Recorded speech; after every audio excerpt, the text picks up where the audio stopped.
అనేటువంటిది మిగిలినటువంటి పశుపక్షి మృగాదులకు ఏమాత్రం కూడాను అన్వయించదు. पाप जानवर, पक्षी या पशु से संबंधित नहीं होता. కారణమేమనగా దీని బుద్ధి కుశలత, విచారణా శక్తి, విజ్ఞాన ప్రజ్ఞానములు దీనికి ఏమాత్రము ఉండవు కనుకనే దీనికి ఈ పాపం అనేటువంటిది ఏమాత్రము అన్వయించదు. इसका कारण यह होता है कि जानवर, पशु, पक्षी बुद्धि और विचार शक्ति धारण नहीं करते और उनमें तर्क वितर्क का कोई ज्ञान विज्ञान या प्रज्ञान नहीं होता और वे भलाई और बुराई में भेद नहीं कर सकते. నిత్యానిత్య విషయ పరిశీలనా శక్తి పశుపక్షి మృగాదులకు లేవు.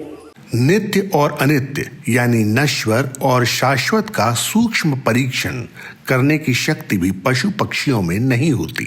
మంచి చెడ్డ విభాగం చేసేటువంటి యొక్క శక్తి ఈ పశుపక్షి మృగాదులకు లేవు. क्या अच्छा है और क्या बुरा, उसमें भेद कर सके ऐसी क्षमता भी उनमें नहीं होती. ఇది ఉపకారమా అపకారమా అనేటువంటి నిర్ణయం చేసేటువంటి శక్తి కూడాను ఈ పశుపక్షి మృగాదులకు లేవు. उपकार करना क्या होता है और अपकार यानी बुरा करना क्या होता है, इसकी भी निर्णय क्षमता पशु पक्षी मृग आदि में नहीं होती. ఈ పవిత్రమైనటువంటి విచారణ శక్తులు ఒక మానవునికి మాత్రమే కలిగినటువంటి కనుక దీని యందు మంచి చెడ్డ విచారణ చేసి ఈ కార్యమునందు తాను పాల్గొనవలను కనుక తెలిసి కూడాను ఈ మంచి చెడ్డలు తెలిసి కూడాను తాను చెడ్డ యందు ప్రవేశించటం చేత ఈ ఫలితమును తాను అనుభవించవలసి వస్తుంది అని దీనికి పాపము అని ఒక నిర్ణయం చేశారు. यह पवित्र विवेक शक्ति केवल मानव को ही दी गई है, इसलिए मानव को अच्छे और बुरे का विचार करने के पश्चात ही कोई भी कार्य करने के मार्ग पर प्रवेश करना चाहिए. अच्छा और बुरा जानते हुए भी बुराई के मार्ग पर प्रवेश करने पर उसके कारण जो भी फल मिलता है वह उसे ही भुगतना पड़ता है. इसी को नाम दिया गया है पाप. ఇది కేవలం బుద్ధిని అనుసరించుకొని జరిగేటువంటిదే కానీ ఆకారమును అనుసరించి జరిగేటువంటివి కాదు. यह केवल बुद्धि के अनुसार यानी बुद्धि का उपयोग करने से होगा, आकार यानी स्वरूप का उपयोग करने से नहीं होगा. మానవుడు బుద్ధితో కూడినటువంటి వ్యక్తి కనుకనే ఈ బుద్ధి మానవత్వము రెండింటి యందు కలిగినటువంటి దివ్యత్వమును తాను ఇక్కడ ప్రకటించడానికి ప్రయత్నించాలి. चूंकि बुद्धि पर मानव का अधिकार होता है, इसलिए उसे चाहिए कि वह इसका उपयोग कर दिव्यता प्रदर्शित कर सके, जो कि मानवत्व और उसकी बौद्धिक क्षमता दोनों में ही विद्यमान होती है. ఇదే మానవత్వమునందు ఒక బాలుడో లేక ఒక పిచ్చివాడో చేయరానటువంటి పని చేసి కొన్ని ఇతరులకు అపకారమైనటువంటి కార్యములు చేసినప్పుడు ఇతని పైన ఏ న్యాయాధిపత్యం కానీ ఏ న్యాయ సంస్థ కానీ దీన్ని ఏమాత్రం కూడాను దీనికి పాపముగా నిర్ణయించడానికి పూనుకోదు. अब कल्पना करो कि एक विशेष चीज जो नहीं करना चाहिए वह चाहे एक बालक हो या एक पागल व्यक्ति उनके द्वारा की जाती है.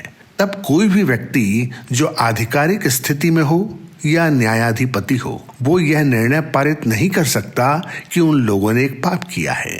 కారణమేమనగా ఇతను బుద్ధి యొక్క కుశల చేత కానీ ప్రజ్ఞానం యొక్క విజ్ఞాన తత్వముతో కానీ తాను ప్రవర్తించినటువంటిది కాదు కనుక దీనికి న్యాయస్థానం కూడాను కొంతవరకు క్షమాను అందిస్తూ వచ్చింది.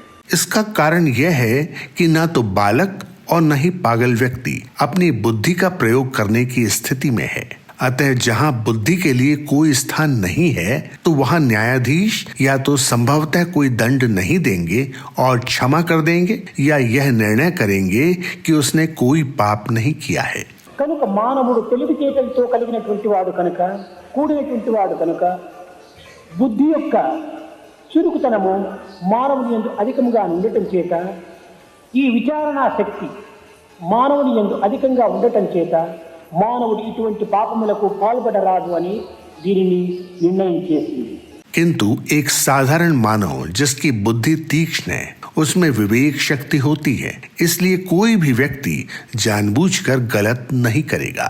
इसी कारण से यह नियम बनाया गया है कि यदि वह जानबूझकर ऐसा करता है तो यह एक पाप होगा. మంచి చెడ్డలు తెలిసి కూడాను మానవుడు ఈ విధంగా ప్రవర్తించడం చేత ఇతనికి పాపము అనేటువంటిది ఒకటి చేరడానికి అవకాశం ఉన్నదని నిర్ణయమైంది.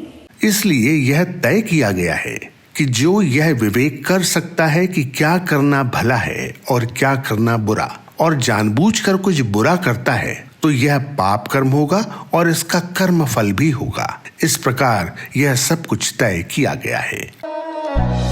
समस्त लोग